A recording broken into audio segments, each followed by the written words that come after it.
You've been the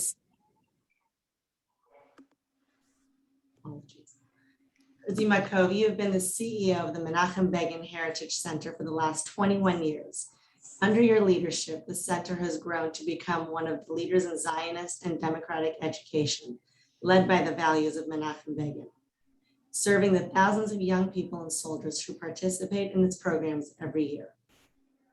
In addition to your work at the center, you have served in a wide variety of roles in the public sector in Israel, such as an associate member of the Jewish Agency Executive, place close to my heart, as a trustee of the Maoz and Kiryat Kiryuv Young Leadership Programs, as a member of the Cable and Satellite Commission and of the New Media Oversight Committee, and also the founding chairman of Ein Prat, Israel's leading pluralistic Beit Midrash for young people. Herzi has served as the chief of staff to the Prime Minister of Israel in the years of 1992 to 93. He was the director of the emissary department at the Jewish Agency and was chairman of the World Betar Youth Organization. Additionally, he served as the Secretary General of World Zionist Organization and as a member of the board of Yad Vashem. Herzi was a major in the Israeli Defense Forces, serving in the Air Force as an air crew staff member. His squadron participated in Operation Opera, which targeted the nuclear reactor in Osirak in Iraq during the Menachem Begin's time as prime minister. I understand you just landed in Dallas 48 hours ago, and we wanted to give you a big, hearty Texas welcome. So welcome, Herzi, and thank you for traveling all this way. Thank you.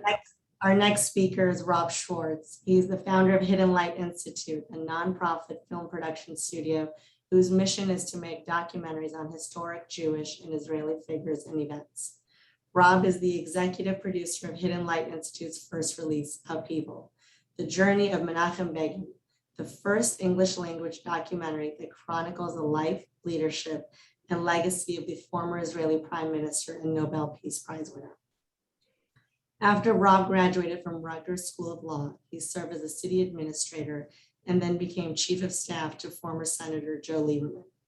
Subsequent to his work for Senator Lieberman, he became senior administrator at Yale New Haven Hospital and then moved on to serve as senior vice president for American Medical Response, which is the largest ambulance service in the United States. He then created Strategic Resources, a consulting practice which managed healthcare trade associations and strategic planning, marketing, and regulatory counsel to physicians in a number of specialty areas.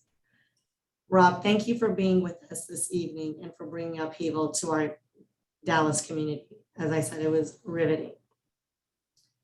Bruce Gold, our third speaker, was a principal of Gould Publications, Inc., a family-owned publishing business specializing in law books and treatises for the legal and law enforcement communities. At the time of the sale in 2004, the business was one of the leading statutory law book publishers in the country. His philanthropic work is extensive. He is past vice president of the Jewish Community Center of Greater Orlando. For more than 20 years, he has served in various roles for the Jewish National Fund. In addition, he had the privilege of giving the lead naming gift for both a new amphitheater and a commemoration hall at Ammunition Hill in Jerusalem.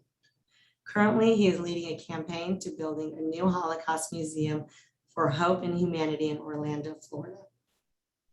He is also the producer on Upheaval, the Menachem Begin biopic. In his free time, Bruce enjoys biking in countries throughout the world and has completed a 300-mile bike ride across Israel. Bruce holds a BA from New York University, a JD from Touro College's Jacob Furstenberg Law Center, and an LLM from NYU School of Law.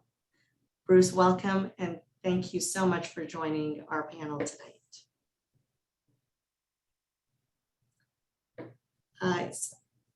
Before we begin our discussion with our guests, please know that we will have a few minutes for a Q&A with everybody on the Zoom call. So if you have any questions, please put them in the chat and we'll moderate those and ask our guest speakers those questions. The first question I like to ask Rob. Rob, what is the background of how you decided to make the first documentary on the life of Menachem Begin? Shiva, I want to say thank you again, and you can hear me? Thank you. I want to first say Yasher Koach to the JCC, Jewish Federation, for the magnificent job they've done to embrace our project and to bring it to the Dallas Jewish community. One of the hallmarks of Menachem Begin's life was Jewish unity. He not only talked about it, but he practiced it. And each of you, Bill, the lay leadership, deserves our gratitude and our thanks. I will, and as a side note, we knew Gary Wolf as a young pup at the University of Connecticut, UConn, where I was alumnus, and also my father-in-law. And Gary was very persuasive and got my father-in-law to underwrite the rebuilding of the Hillel House, where he was the director. So we say Yasher Koach to Gary Wolf. And now briefly the story. 4 years ago, I read the book Prime Ministers by the late, great Yehuda Avner. I encourage anybody who hasn't read it to read it. I was awed by his words about Menachem Begin. Went to look for a documentary and discovered none had been made. Struggled with it, it bothered me. And I woke up one morning and said to my wife, I'm going to make a world-class documentary about the life of this great man. She thought I was a Bissell Meshuggah. And then we flew to New York City, had dinner with my former boss, Joe Lieberman, and his wife, Hadassah, at a little kosher restaurant. And Joe opened the conversation at dinner by saying, Rob, have you read any good books lately? I said, yeah, Prime Ministers. And he looked at me with his eyes wide open and said, I finished it 2 nights ago. Who's your favorite? I said, Begin, me too. And then I said, Joe, I've decided to do something. I hope you don't think I'm a sugar. He said, well, first tell me what you've decided to do, and then I'll tell you if you're Meshuggah. So I said, I've decided to make a world-class documentary on the life of Menachem Begin. Nothing exists. He invited me to his office the next morning, put a cup of coffee in front of me, and said the following words, which sometimes he regrets. How can I help you? And from that day till today, we created a wonderful not-for-profit, or Hatzafun, the hidden light, Kabbalistic term for Hashem. And if we're lucky and we have enough faith, we might see sparks of the light of Hashem.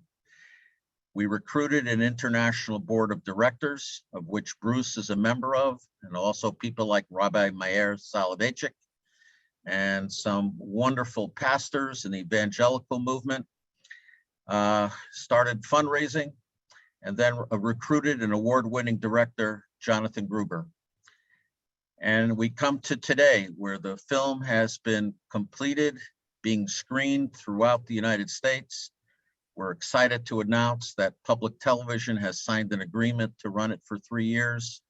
And we thank Hashem for blessing this project and blessing the neshama of Menachem Begin. Thank you, fascinating.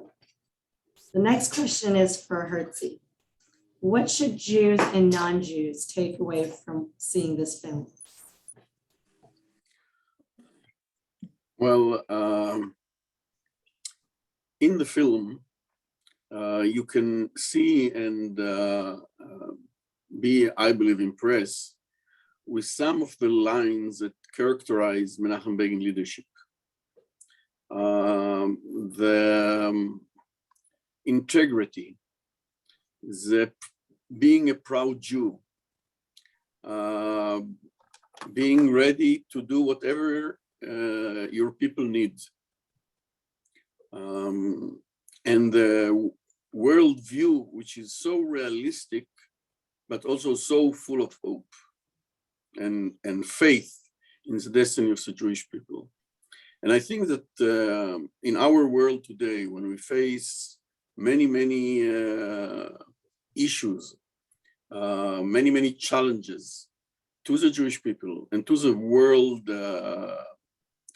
at large, I believe that those lines of leadership can be or should be inspiration for the young leaders, for the young generation at large. And I think that a lot of insight we can have from learning and seeing the story of Menachem Begin.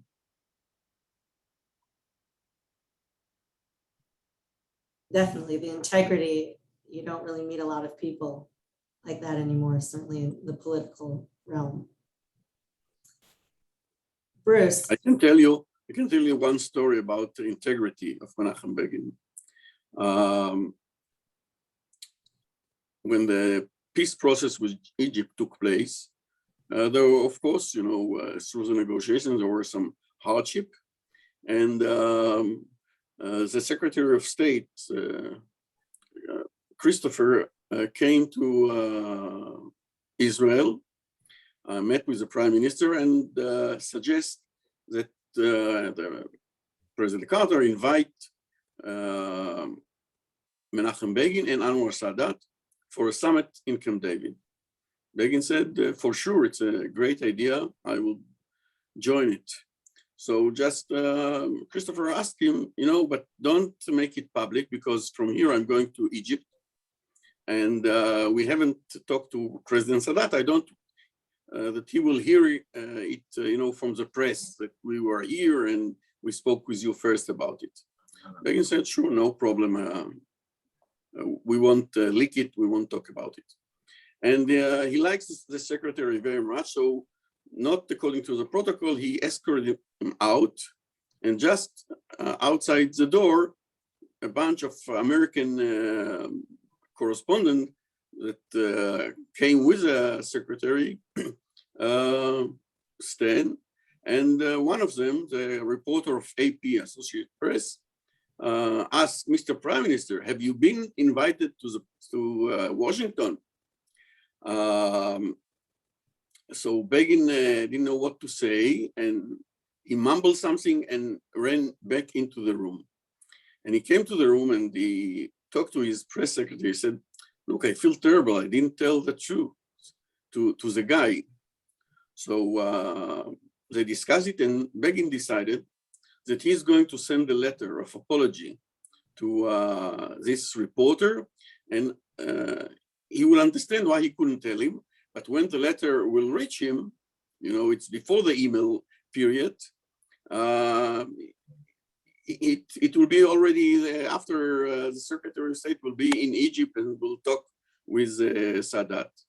And that reporter, he said years later that he used to go in his pocket, he had the letter, because he never got a letter of apology from a politician apologizing not telling the truth.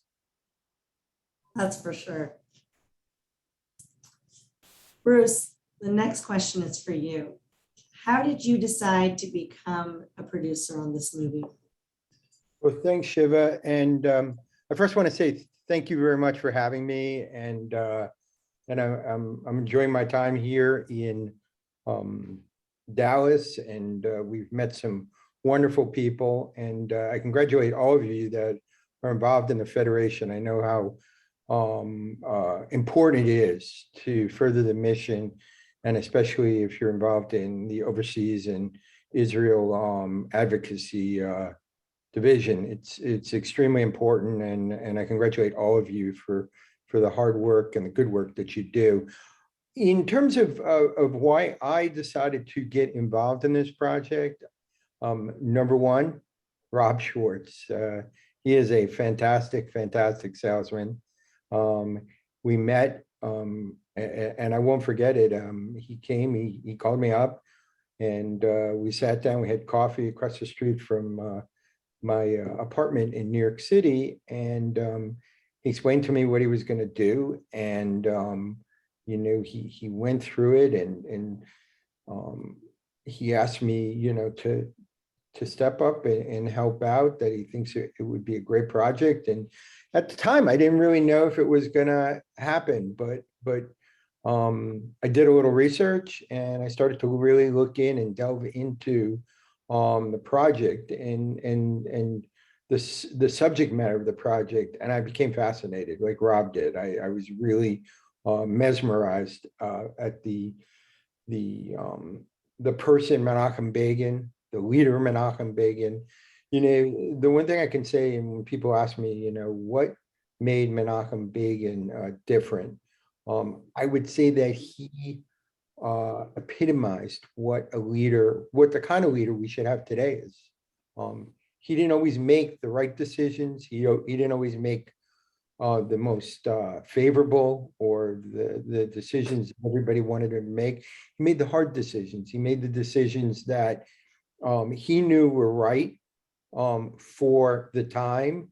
And I believe history, as Hertz will tell you, has borne it out that 40, 50 years later, after Menachem Begin was prime minister, he has gone down as one of the most important, influential leaders, not only of Israel, but of the 20th century.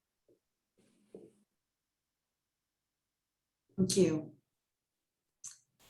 Next, going back to Rob. Rob, people want to know, how accurate is the film? Did you embellish any parts of it? Did you add some fiction to it? One of the commitments we made at the outset to the Biggen Center with our director was that this was not going to be a puff piece, that this was going to be sourced by top researchers, scrutinized by lawyers that I recruited, because in this, pardon the expression, PC litigious world, particularly with people hostile to Israel and candidly hostile to Menachem Begin's legacy, we wanted to be able to be judged by the quality of the research, by the accuracy and the honesty. And so when you see this movie, you see a very honest portrayal, as Bruce alluded to before. While we think he was a great man, and he is a great man, there have been lazy historians and pundits who want to, who have described him in a very one-dimensional fashion. He was a right-wing fanatic. And when you delve into his life, he's anything but that. And so we worked very hard. And I will say the reviews we've received, particularly from left-wing publications, progressive publications, have been by and large fair and very positive because of the honesty, because of the accuracy. And part of what I've said to some of the real Begin diehards is that I defend his legacy, and our ability to defend his legacy is because of the honesty of the portrayal. He was a beautiful man who made mistakes and owned up to them, and who had a sad ending to his life. I've had a number of people say to me, "Why did you end the movie so sad?" I said, because we were being honest. And while it broke my heart, and still does, I've seen the movie 15 times now. I've read the script 20 times before they started shooting. It brought a tear to my eye, but it was true. And so our ability to use it to teach and inspire young people is based on its honesty. Thank you. Hertzy, as somebody who was personally involved in the attack on the nuclear reactor in Osirok, I hope I'm pronouncing it correctly, what do you believe was Menachem Begin's greatest challenge? Regarding the attack in Iraq, because Menachem Begin had a few challenges during the term that he served, and they tackled them all in a very special manner. But regarding Iraq, the challenge was to make sure that Israel and the Jewish people in Israel won't be a subject again to the threat of mass destruction. To him, the term "never again" wasn't just a slogan or just the words that we say. To him, it was a command.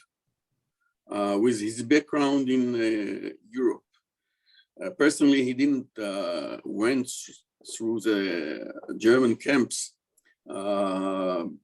but all his family was subject to the Holocaust. His mother was murdered in the hospital while she was hospitalized, and his father, as a leader in the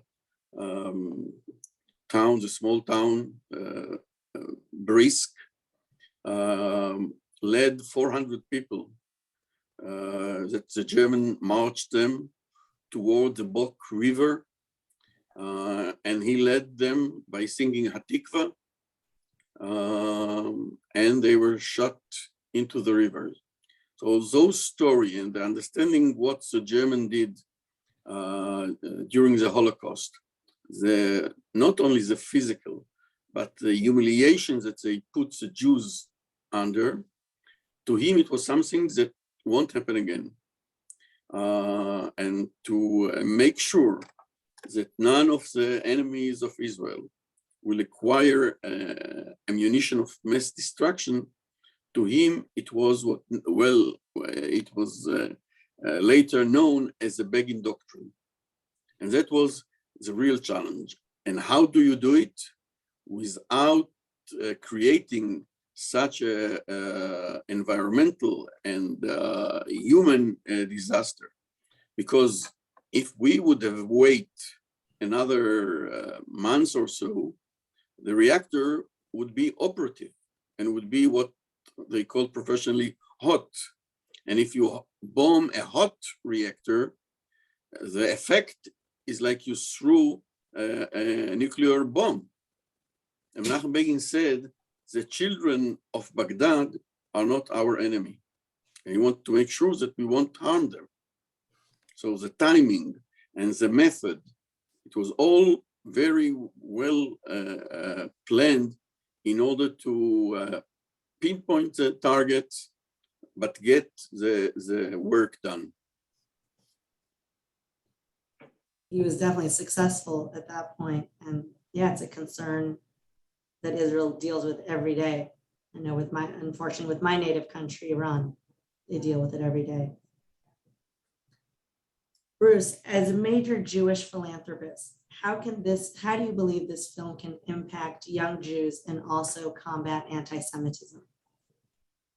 Thank you, Shiva. I believe that, we are using this as a resource tool. We've made not only the version that most of you have either watched or are about to watch. I believe that's the 130-minute version, but there is a shorter version, around 60 minutes. There's also, we have reached out and have partnerships with a number of organizations, both on the college level and on the high school level.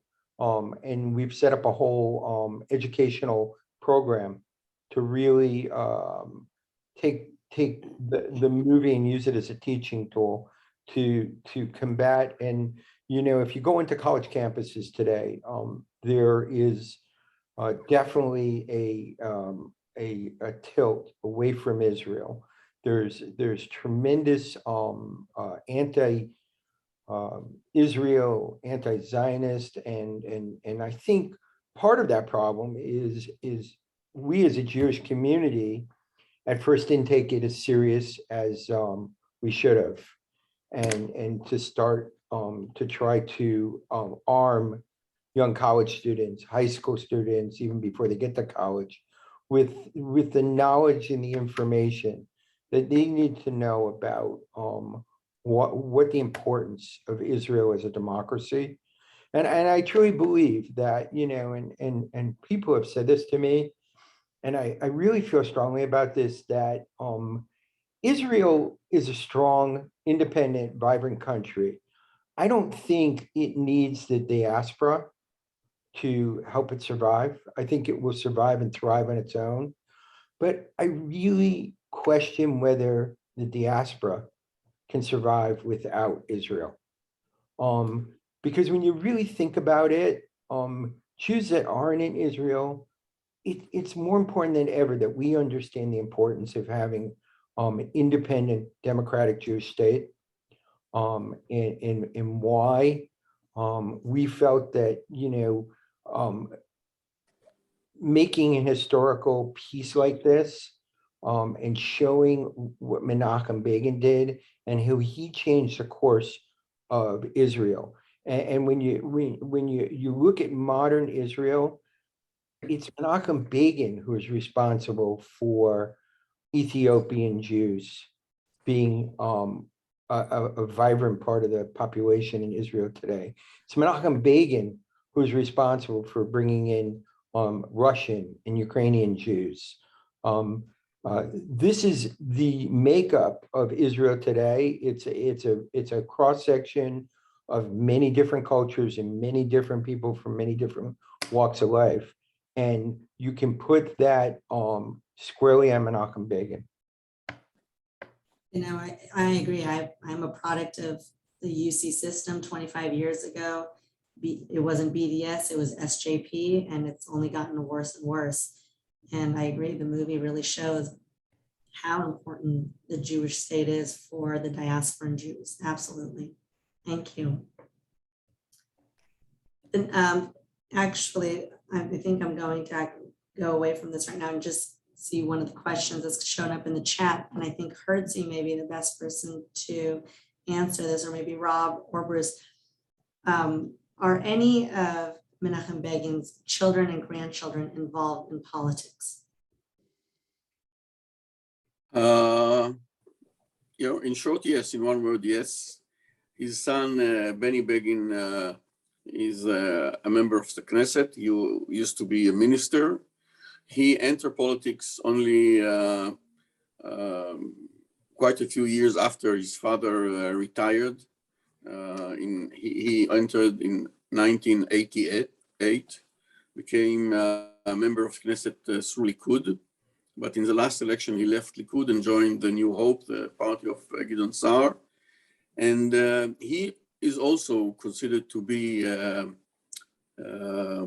voice of moral and a voice of integrity in our political life. The rest of the family are staying very much behind the scenes. They don't want to be part of the public arena. It's a very private family. I know, and I guess maybe you heard about other families in Israel politics. It's a completely different family from every other family. Very humble people. Very much loved their father, support their father in times of that he was a subject to a very, very nasty propaganda, but they decided to stay back. Actually, a great segue to one of the questions that we had. Do you believe that Israelis are aware of how Begin is perceived in relation to Ben-Gurion and other prime ministers? Yeah, it's happened to be that in Israel, especially before the high holidays, the newspaper has to fill their pages, and there are not enough stories, so they go and make a survey. Who is the most beloved prime minister? Who is the most important prime minister, and so forth, kind of questions. And always in all those surveys, Menachem Begin and David Ben-Gurion are coming first. Sometimes the one, sometimes the other one.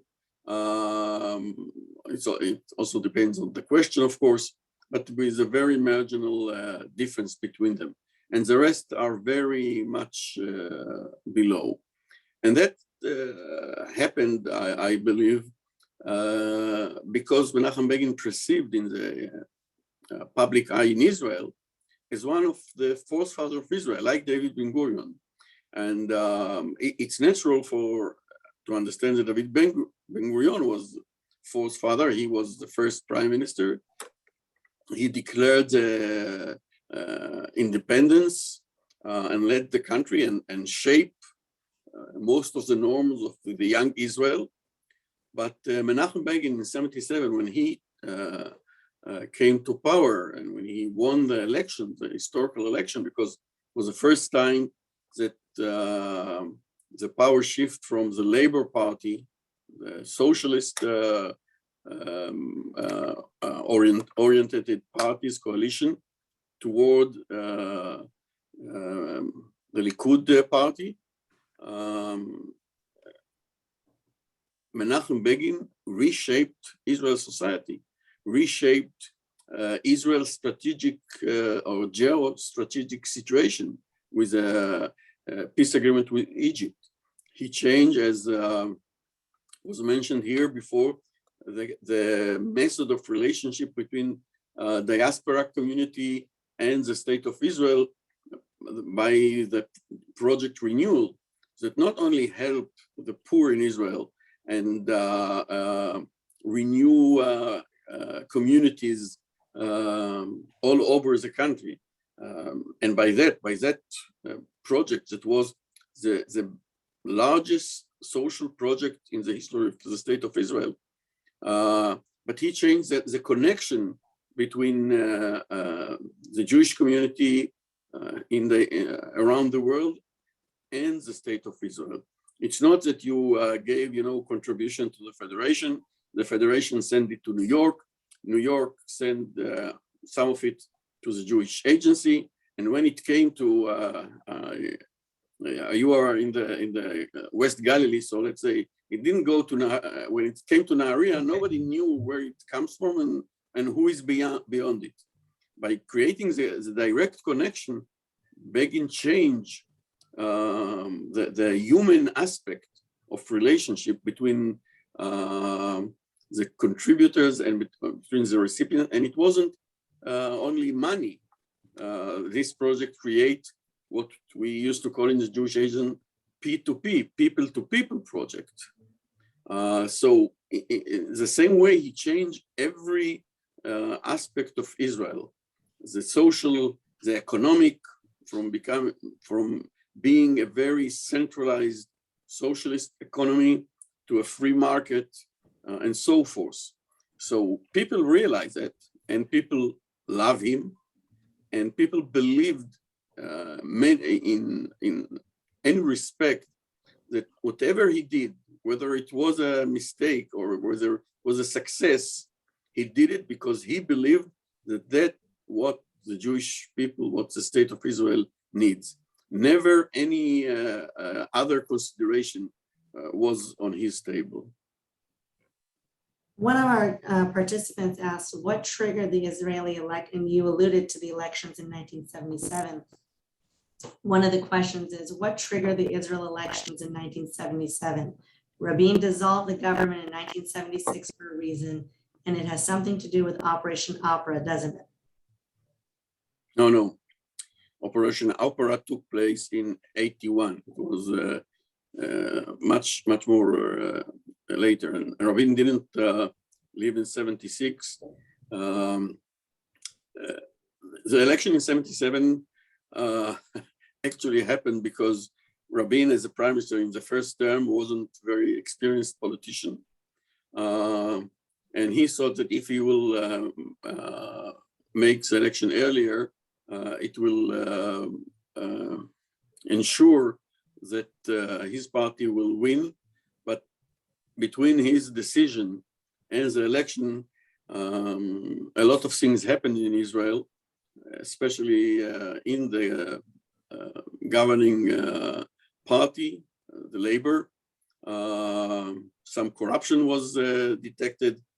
Rabin himself had to resign, but he resigned only 2 or 3 months before the election. And Begin won. And we, the human being, have the tendency to be surprised. But if you see the process from the 50s in Israel till 77, you see that every election, Begin get more votes and the Labor Party lose votes. And it has to be with a demographic issue. Most of the, I don't know what's the exact term in English, of the Oriental Jews who came from Islamic and Arabic countries, were very much in favor of Menachem Begin, and this part of the population grew, and other were less. So it was natural in a way in 77 that there was a change of power. But of course, as I said, people were surprised. Rob, since you did such extensive research for this movie, you may be the person for this next question from our participants.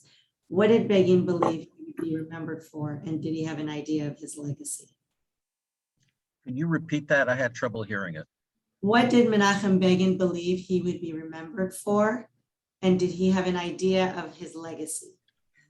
Hertzie can comment on that too. I think I don't want to do a spoiler alert for the people who haven't seen the documentary, but he was incredibly proud of not allowing a civil war. If you recall the Altalena, where Ben Gurion ordered the firing on the ship, and according to Daniel Gordis' research, some feel that there was an attempt to kill him, and he told his people, the Irgun, the people on the ship, not to fire back. There will never be a civil war. I think that was one of his proudest moments, and I think securing the freedom from the British colonial power and making the state of Israel, creating the state of Israel, which in a sense was providential in terms of Hashem, God. He was the indispensable man. At least I believe so, and I think the documentary makes that case. Hertzie, what are your thoughts? Well, you did your research. You did your study. Menachem Begin himself said, we don't have to evaluate here. By the way, he wasn't occupied with the legacy and how he is going to be remembered. That's, by the way, made my job very hard, because he didn't keep the archive, he didn't keep his speeches, which were a very important part of his political life. And we had to research everything and to start his archive from scratch in a way. But he said, while he was a prime minister, he said, and I quote, after the peace treaty with Egypt, after the bombing of the Iraq nuclear reactor, the most important decision of my life was to prevent civil war. In 48, as Rob said, and in Hebrew, you know, it's Milchemet Achim. It's even maybe more strong than civil war. It's a brother war, not a civil war. It's brothers war. And he realized that Jews should not fight Jews and shouldn't kill Jews to begin with. But also, from the practical point of view, in 48, during the War of Independence, we were in such a delicate situation, and it was such a thin line between winning or losing. And by the way, a lot of people believe that we are going to lose, including the American administration at the time. To waste even a very small amount of energy, even if he would lost this battle, but to waste energy of that was so needed in order to ensure the creation of the state of Israel, he could be part of it, and he prevented it. You know, Shiva, if I could add, particularly to the audience of the Dallas Jewish community, by word and action, he really exemplified love of the Jewish people and respect for all people. That was the part that really kind of troubled me to a degree about how people perceived him and described him. As Bruce said, and I'll just reinforce it, his first two decisions in his first week as prime minister, one, to give the green light to the Mossad to begin the rescue of Ethiopian Jews. What country has done that? people who want to accuse Israel of the apartheid state, he ordered his Mossad to rescue Black Jews. His second decision that week was to rescue the Vietnamese boat people when the European countries were just ignoring them, floating in the Mediterranean, brought them to Israel and gave them citizenship. Now, if that doesn't define a mensch, I don't know what does. And also a humanitarian. And so as a Jewish community, our ability to not be judgmental on each other, to embrace each other, and to stand up for each other, that is the message of Menachem Begin, particularly during these times of virulent, sinister anti-Semitism. Very true. I was lucky enough to have done a mission to Ethiopia to bring Ethiopian Jews to Israel. And it was really what set the trajectory for my involvement in Federation after that. It was a life-changing mission. And like you said, Menachem Begin was the one that really started that. And I don't think most people, I don't know about Israelis, but people outside of Israel really don't know that. But let me say that in every home of Ethiopian Jews in Israel, there is a picture of Menachem Begin. They consider him and Yitzhak Shamir, who replaced him and ordered the Operation Solomon, as the father of the community. Yeah, no, it's Penina speak. I remember when after Yitzhak Shamir died, and there was the funeral, and I stood next to the coffin with Yitzhak Shamir's son, and a group of Ethiopian cases, the spiritual leader of the Ethiopian, came to Shamir's son and said, not only you lost your father today, we lost our father as well. I'm going to take one last question from the participants, and then I have one final question. Was Begin unaware of the deep penetration of the USF in Lebanon? Can you repeat the question?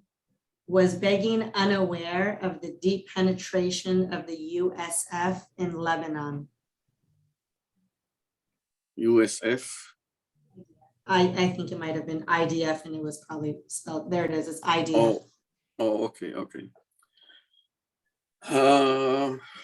Well, Begin reacted to that question, and he said, because he wouldn't blame anybody, and he wouldn't throw responsibility to any other person. It was his term,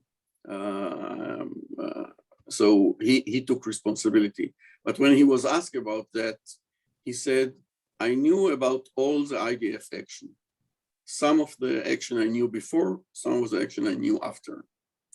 And according to the research, mainly his Minister of Defense, Ariel Sharon, misled him a few times during the war.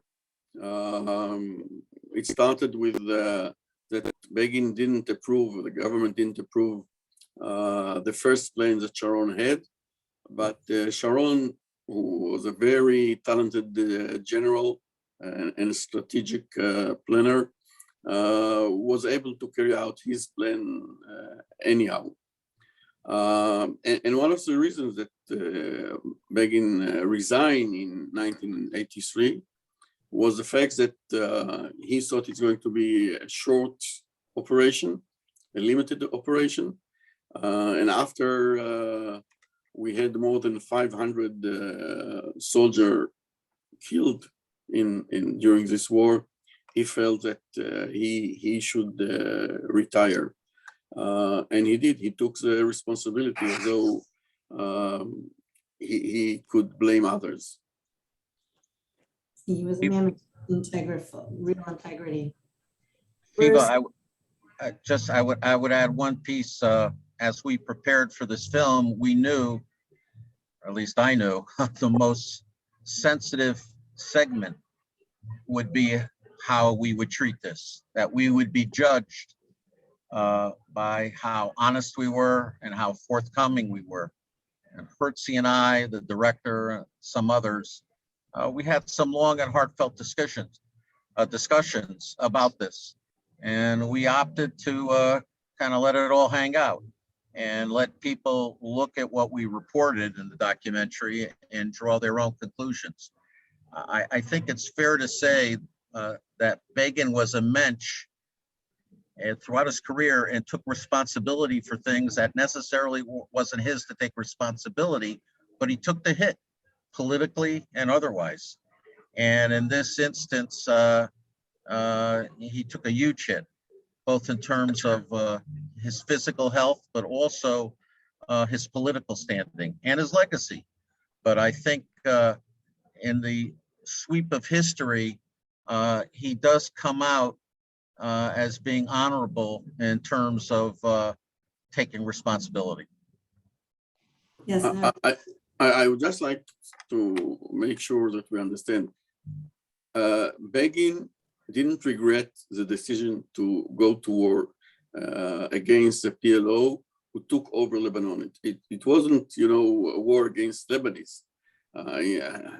On the contrary, there was an agreement with the Christian community which led Lebanon, the president at the time, that asked Israel to help them to get rid of PLO who took over all southern Lebanon. And Begin felt that it was a right cause, and he couldn't agree with the situation that every other day missile will be sent to Kiryat Shmona, to Nahariya, and that was the situation. In a way, what we have now from Gaza, we had then from the north, different scale. We didn't have the Iron Dome then, but Menachem Begin said, look, that's not a way that the sovereign state should accept. So he felt that the war was a just cause to go to, and we achieved that. PLO went out of Lebanon, was thrown out of Lebanon. The leadership went to Tunisia, and the organization almost died, almost fade away in the next year. So it was a just war, according to Begin, and I fully agree with that, and it reached its goal. But the price, the cost, was in a way very high. yes. Bruce, Yes. I understand that you are the chair of the Biggen Symposium. Can you tell Yes, us a I am. little bit about that, where it is, when it'll be held, some of the speakers, and then finally, all of you, Bruce or Rob, whichever one of you, people want to know how they can purchase this movie. Super, Sue. Let's go to the Biggen Symposium. I do appreciate. So one of the things that we developed out of the making of the movie and some of the other programs that I talked about on college campuses and in high school is the Biggen Symposium. It's a leadership symposium. It's really trying to bring together and bridge the gap between the principles of what Menachem Begin stood for and what the movie showed us, and taking those principles and applying some of the doctrines and things that we talked about tonight, and how they apply to today. And we're going to bring in some world-class speakers. The next symposium is going to be in Israel, in Jerusalem, at the Menachem Begin Center. It will be March 13th and 14th. Some of the confirmed speakers are Senator Joe Lieberman, Rabbi Meir Solovich from New York, the Portuguese synagogue. He's the chief rabbi. We're going to be giving an award to Reverend Hagee in Israel. And we have a number of other very special guests and among them also Israeli leaders and Israeli historians are going to join us at the Begin Center. It should be a fantastic time if you're going to be in Israel, or if you are not, please plan to maybe join us for the 2 days and work it into a trip. We're hoping to have some things in conjunction with it in Israel in March. I know that it sounds like it's far away, but it's not far away. And I know that a lot of things are still going on with COVID. From Dallas. Right. So we will be making it available. The last one actually was virtual, and we had over 600 participants. And since its original airing, there's been another I think close to it's a total of 2,000, and it should be a fantastic time. And mark your calendars, because I know this one will be live, and I hope we'll be back to normal by then. In 2023, it will be in Miami Beach, sometime in March or April of 2023, and it should be a real, again, fantastic event. And our plan is from then forward to alternate it between Jerusalem at the Menachem Begin Center, to here back in the United States, and possibly maybe here in Dallas in 2025. So I hope and I encourage people to join us. I think it should be great. The first one was fantastic, and it will be a special event. And as far as purchasing the movie, and Rob can speak more to this, there are going to be a continuation of these special limited showings of the movie, and PBS has picked it up, and it will be airing sometime early next year, February, March on PBS, and then eventually it will be also on a streaming network. But there will be a number of these continuing events. We actually met with Reverend Pastor Larry.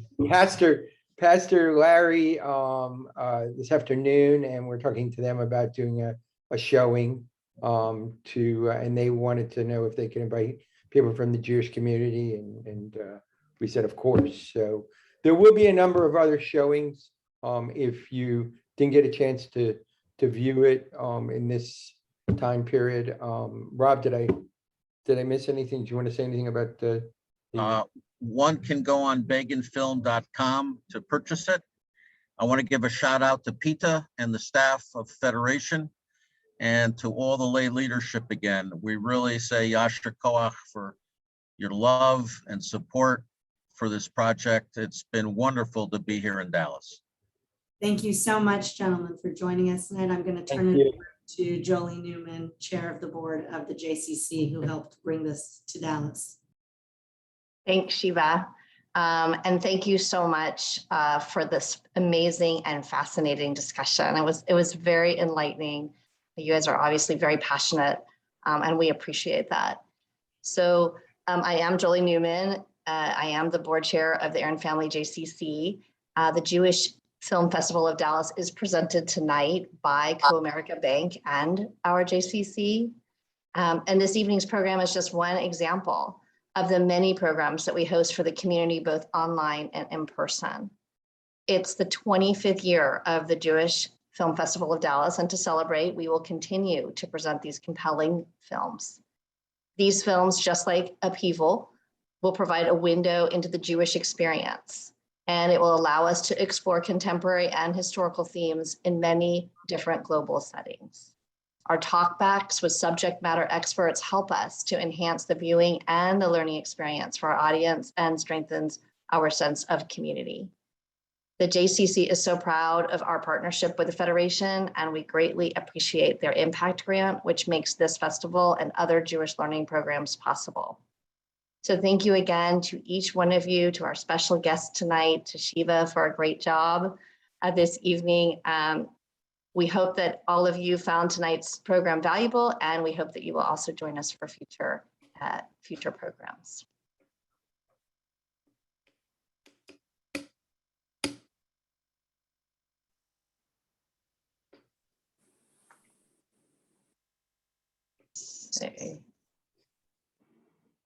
Okay, so I think I'll just wrap it up. Anyway, thank you again, and we will hope to